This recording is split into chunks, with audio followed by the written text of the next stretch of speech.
আসসালামু আলাইকুম বন্ধুরা, ওয়েলকাম টু মাই চ্যানেল। আজকে একটা নতুন রেসিপি বানাবো, সেই জন্য সুগারকে পাউডার বানাচ্ছি। যেহেতু ঘরে সুগার পাউডার নেই, আর সেই রেসিপিটার জন্য আমি ইউজ করছি 2.5 কাপ ময়দা, আর ইউজ করছি আধা কাপের থেকে একটু বেশি সুগার পাউডার। আপনারা বেশি মিষ্টি খেলে বেশিও ইউজ করতে পারেন, আমরা মোটামুটি খাই সেই জন্য ইউজ করছি। আর ইউজ করছি আমি আপনার 1 কাপের মতো Eno powder. Baking soda, baking powder থাকলে আপনারা ইউজ করতে পারেন। আর 2 টিস্পুন আমি ভিনেগার ইউজ করছি, আর 1 চিমটি নুন দিব। দিয়ে এটাকে আমি 1 কাপের মতো দুধ দিয়ে এটাকে ময়ানটা করব। আপনি অ্যাকচুয়ালি পরিমাণ মতো দুধটা দিবেন, কতটুকুন লাগবে সেই অনুযায়ী অল্প অল্প করে দুধটা ঢাললে খুব ভালো। না হয় বেশি নরম হয়ে গেলে পরে শক্ত করতে বসে অসুবিধা হয়। আমারটা একটু নরম হয়ে গেছিল, পরে আবার হালকা একটু ময়দা দিয়ে সেটাকে ঠিকঠাক করে নিয়েছি। ময়ানটা করার পরে মাঝখানে না একটু 2 চামচ ঘি অথবা বাটার যদি থাকে সেটা দিয়ে দিবেন। দিয়ে একটা শুকনো কাপড় দিয়ে এটা ঢেকে রাখতে হবে 1 ঘন্টার মতো। তো 1 ঘন্টা এই জন্যই ঢেকে রাখবেন যেন এটা ড্রাই, উপর থেকে ড্রাই না হয়ে যায়।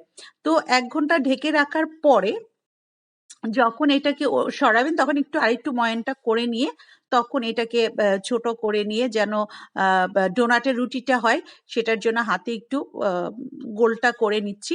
করে নিয়ে আমি বেলুন দিয়ে চেষ্টা করব রুটিটা করার জন্য। রুটিটা একটু মোটা হয়, এটা যেন আপনি একটু খেয়াল রাখতে হবে যাতে বেশি পাতলা না হয়ে যায়, মোটামুটি একটু মোটা যেন হয়। আর আজকের এই রেসিপিটা করছি বেসিক্যালি আমার ছেলে রোশন সকাল থেকে ডিমান্ড করছে যে ডোনাট খাবে, ডোনাট খাবে। তো বাজার থেকে কিনে না এনে চিন্তা করলাম যে ঘরে হোমমেড ডোনাট বানাই। তো ডোনাটটা বানাতে রোশান অনেক হেল্প করেছে। সে চকলেট কিনে নিয়ে এসছে, নিয়ে এসে ডোনাটের অনেক কিছুতে আমার পুরো রেসিপিটাতে হেল্প করেছে। চকলেটে সে মেল্ট করেছে।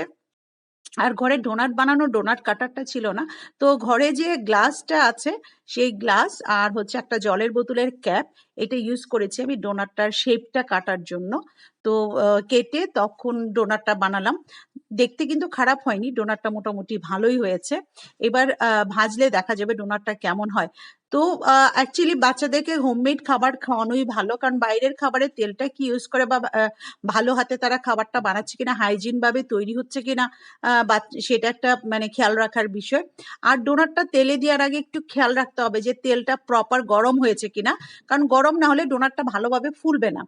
তো দেওয়ার পরে দেখুন একদম ফটাফট অনেক ফুলে গেল এবং খুব সুন্দর শেপ এসেছে, কারণ এনাফ গরম হয়েছে তেলটা, সেই জন্য। তো আর আমার কড়াইটা ছোট, তাই আমি 3টে করে ভাজছি। বড় কড়াই হলে একটু বেশি করে ভাজা যায়।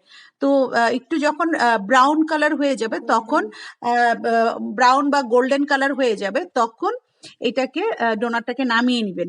তো আমি মোটামুটি যে বানালাম প্রায় 1 প্লেট এবং ছোট প্লেটে 4 পিস হয়ে গেল, অনেকগুলো ডোনাট হয়ে গেছে। তো আমার ছেলে রোশন চকলেটের যে ক্রিমটা করেছে সেটার মধ্যে সে ডোনাটটাকে একটু ভিজিয়ে নিচ্ছে। ভিজিয়ে নিয়ে তো তখন সে চিনির যে পাউডারটা আমি করেছি, সুগার পাউডারটা, সেটা দিয়ে উপরে গার্নিশ করে দিচ্ছে। তো লাস্টে আমার মেয়েও এসে হাত লাগালো, গার্নিশ করতে হেল্প করলো, কারণ দেখে তার কাছে ডেলিশিয়াস লাগছে যে কখন খাবে খাবে ওয়েট করছিল। এই জন্য তাড়াতাড়ি হাত লাগালো যেন তাড়াতাড়ি করা যায়। অ্যাকচুয়ালি সবাই মিলেমিশে কাজ করলে কাজ অনেক ইজি হয়ে যায় এবং কাজে অনেক আনন্দ লাগে। তো আশা করি আপনাদের আমার রেসিপিটা ভালো লাগবে, কারণ আমাদের ডোনাটটা যে বানিয়েছি অ্যাকচুয়ালি খুবই ভালো হয়েছে। লাস্টে দেখতে পাচ্ছেন ছোটটা, এইটা আমি হাতে বানিয়েছি, গ্লাসটা আমি ইউজ করিনি, এই জন্য এটা হোলটা অনেক ছোট হয়ে গেছে। তো বন্ধুরা ভালো থাকবেন, আপনারা চেষ্টা করবেন বাচ্চাদেরকে হোমমেড খাবার খাওয়াতে। তবে আমাদের ডোনাটটা বেশ টেস্টি হয়েছে। Good night, have a sweet dream.